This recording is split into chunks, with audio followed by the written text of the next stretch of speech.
Well, if we're being honest, I think many of us can identify with feelings of feeling lost, feeling hopeless, or lacking purpose in our lives.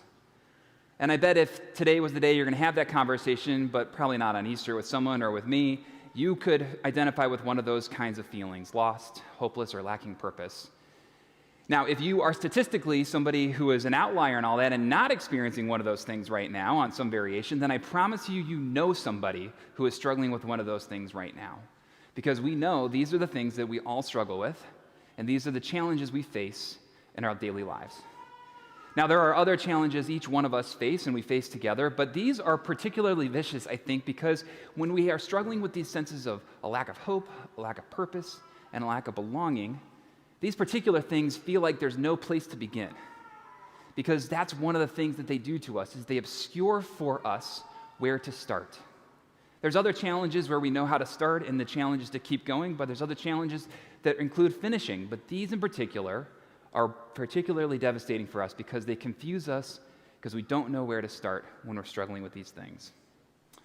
So if you're in this place right now and you've come to Easter service looking for a word of hope, I have one to share with you, not because of what I know, but because of what happened through God.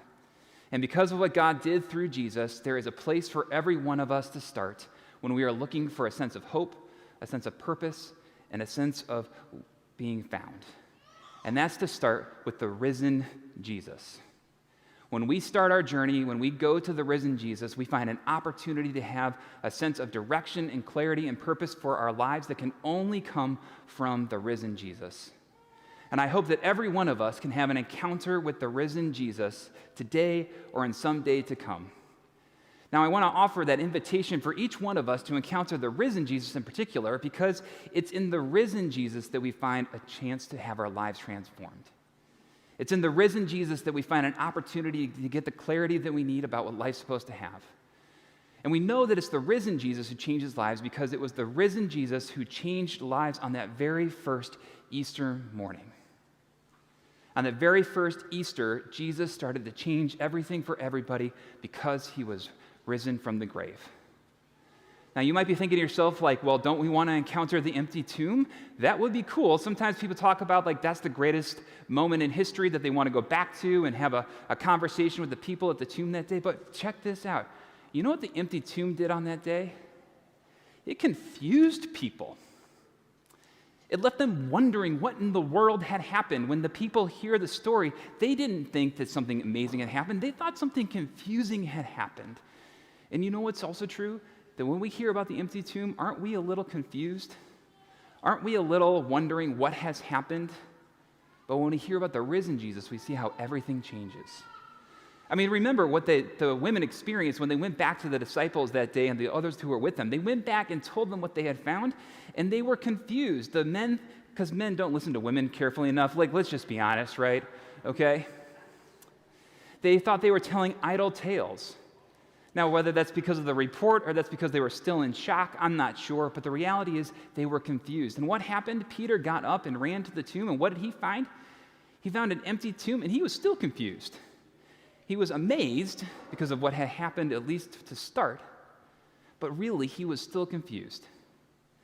Now, the good news is it didn't stay in confusion, because in that same day, there was an opportunity for people to encounter the risen Jesus. Because at least according to the Gospel of Luke, he was nowhere near the grave. Rather, he was already going about in the world. Now, in the story that follows, in the immediate aftermath of that moment in the grave, we hear about these men that are walking from Jerusalem to Emmaus. And because they were going from that distance, they had a long way to go. And the assumption was that they were simply done with all this, that they were ready to go home and get back to their lives, that they were perhaps fearing for their lives because of what they had been up to, and they had to go back home to do what came next. And that was move on. Because again, if you think there's an empty tomb, you don't assume resurrection. You assume somebody has robbed the grave. You assume that somebody has taken the body so that they couldn't claim anything miraculous had happened. But something miraculous does happen. The risen Jesus shows up for these men walking to Emmaus, finding their way into the story. Now, according to the story that we have in the Gospel of Luke, which is a very reliable understanding of what happened, because there are so many things in there that don't cast the disciples in good light. There are things in there you're like, would that really have happened? And historians actually look at those things and say those are evidence that these stories perhaps are reliable. There's other times in history, other similar texts where people look at those things and they go, wow, that painted that person in a great light. This is a hard thing to believe. But these stories are filled with problems and character flaws and people that don't get it right, written about the people who were there. So Jesus shows up to the men on the way to Emmaus, and at first they can't see who he is. We're not sure what that means, but it is clear that they were struggling for whatever reason. And they have a conversation with him, and they ask, and Jesus, being Jesus, asks them, so what's been going on lately? And the men are completely confused, and they go, how are you the only one who doesn't know what's gone on in Jerusalem these past couple of days? Haven't you heard that Jesus of Nazareth was crucified and that had happened and everything had gone so poorly? And Jesus goes, oh, I guess I have heard something about that. I mean, something like that. And they keep on walking, and he keeps on talking to them. And he reminds them that Jesus had taught them that this was what needed to happen, that he would die and that he would be raised on the third day, and they were smacked upside the head with a reminder of what God was up to. It says in the story that Jesus continues to unpack for them the entire story of God's love for God's people, starting with Moses and going all the way to that current moment. You think this sermon is long? Imagine that one, right? I mean, come on now. Now, the reality of that moment was they started to have a glimpse. They didn't know what was happening, but they were encountering the risen Jesus. And on the part of the story that we read just a moment ago, we hear that Jesus was coming to a fork in the road with them, we assume, and they beg him to stay with them. At first, he says he's going to move on and keep going along, but eventually he relents and stays with them. And at that night, they're gathered around a table because humans got to eat, so people got to eat. And what happens? Jesus takes some bread, and he breaks it, and he gives it to them. Presumably, they would have had some wine as well, because wine was the most stable and best thing you could drink back then. We think about water being the healthiest thing. Wine was actually the healthiest thing back then because it fermented and killed the bacteria. So if you're going to have Easter wine today, you're just doing the Jesus thing, okay? Just encourage you to do that, right? But the fact of the matter is that they would have had this holy moment. And if by hearing this, you are having echoes or remembrances of communion, that's exactly what we're supposed to hear. That Jesus broke bread and gave it to his followers. And it says in that moment, they could see. They went from being unable to see to being able to see. They went from unable to know that it was Jesus to knowing it was the risen Jesus. And everything had changed for them. Why? Because they had met the risen Jesus. Now, one miracle deserves another, right? It says in the text there that he vanished from their sight. And after that, those men just sat there and they did nothing. I'm just checking to see if you're paying attention to the story or not, right? No, they didn't just sit there and do nothing, right? What did they do? They got up and they ran back, it seems like, to the other disciples and those who had gathered and told them that they had had an encounter with the risen Jesus. That everything had changed for them when they encountered the risen Jesus. That they went from not knowing what was going on with all kinds of fear, all kinds of hope gone, all kinds of purpose missing, to understanding what they were supposed to do with their lives. To go forward knowing that God had changed everything. But because there was an empty tomb, there was a risen Jesus who they could encounter. That they could encounter then, people could still encounter back then, and we still can encounter today. Because the risen Jesus is here for us all. Every one of you, God raised Jesus for you. God raised Jesus from the dead for me. God raised Jesus for all people at all times. And because of that, there's an invitation for every one of us to encounter the risen Jesus in our lives. Now, maybe you're hearing this and you're thinking to yourself, like, I've encountered the risen Jesus before. I might need to encounter the risen Jesus again. We all do. I do. Every one of us, every day. But if you're in that place and you are solid in your understanding of how Jesus changed your life, then that is something to celebrate. And I can say with quite certainty that you have an opportunity to help someone else find that certainty. That you have an opportunity to have conversations with friends and family to tell them that the risen Jesus is out there for them, just like he was there for you. But I also know that there's a lot of us who struggle with all these things.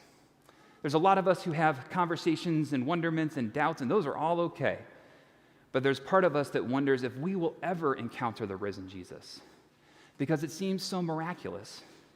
It seems so otherworldly, and we just wonder how and where it could happen. Now, it's possible that some of us could have a miraculous experience of the risen Jesus, so I don't want to discount that as a possibility, but I will say that it is not a probability that most of us will. But what is also very true is that God had another plan in mind for all of us to meet the risen Jesus, which is to meet the risen Jesus through people, through one another. Because God is present in you. The divine is all around us. You can look around the world, and you can look in people, and you can see the beauty in creation. You can see the presence of the divine. Now, sometimes that can get confusing because we're not sure which way to understand those things, but there is one other group of people that God is absolutely using for you to experience the risen Jesus, and that's the community of Jesus followers known as the church. It is through times when we gather like this, it's through the work that we do together, it's through the experiences that people have with the risen Jesus through the church that people experience God's love and grace. That we experience with and for each other that death does not have the final say. Indeed, that death was arrested so that life could begin. And each one of us can be the experience of the risen Christ for someone else. And so I want to encourage each one of us to seek out those experiences of the risen Christ, both to be that for each other and pray for God to show you the risen Christ to somebody else. Because when that happens, every one of us has fear go away. Every one of us finds the hope that we need in Jesus Christ, and every one of us can find purpose for our lives. That might sound like a big promise, and it is.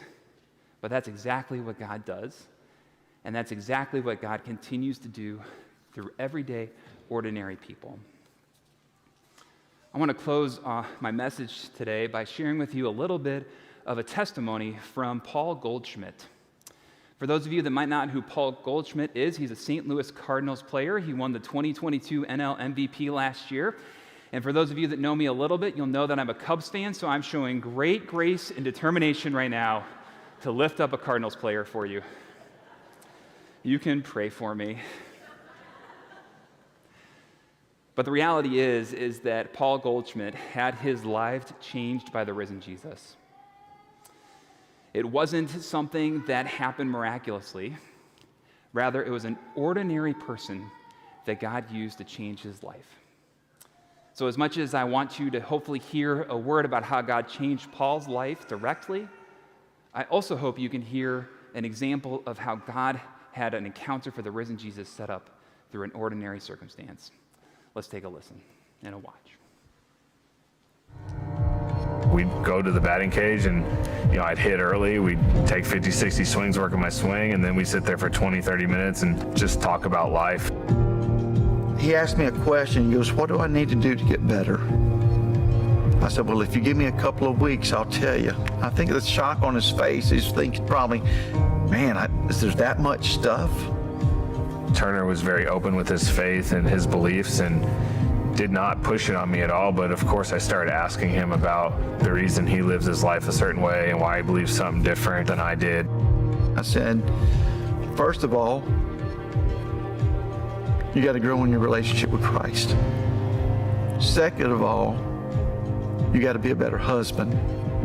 And third of all, you got to be a better player. I think that's where my story of knowing Jesus starts. I watched a guy who truly understands what it means to surrender his life to Christ.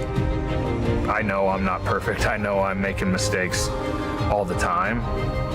The Bible talks about and Jesus talks about how none of us can be perfect, and that's why we need him. And that to me was a message of truth.